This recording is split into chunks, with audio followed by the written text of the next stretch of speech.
Tatizo la watu wengi wenye akili huwa wanafeli kwenye maisha kwa sababu wanajikita kwenye vitu vingi na wajikiti kwenye kitu kimoja kwa muda mrefu.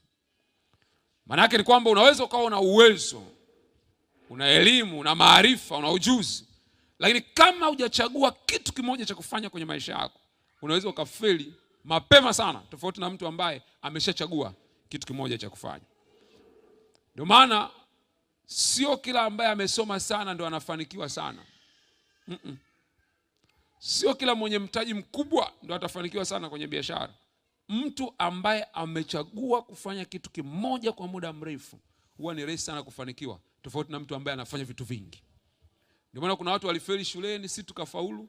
Uliwaacha kule shuleni, wewe ukafaulu, wao wakafeli. Tangu wamefeli wanajua wanachagua kitu kimoja tu cha kufanya. Na leo wamefika mbali kuliko wewe ambao ulikuwa unajaribu kufanya mambo mengi sana kwenye maisha yako.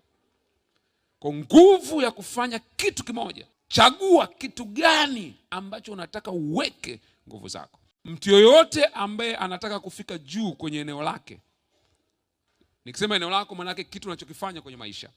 Wewe ni mfanyabiashara, wewe ni fundi, wewe umeajiriwa, yoyote ambaye anataka kufanikiwa kwenye eneo lake, lazima awe na nguvu ya kufanya kitu kimoja kwa muda mrefu sana.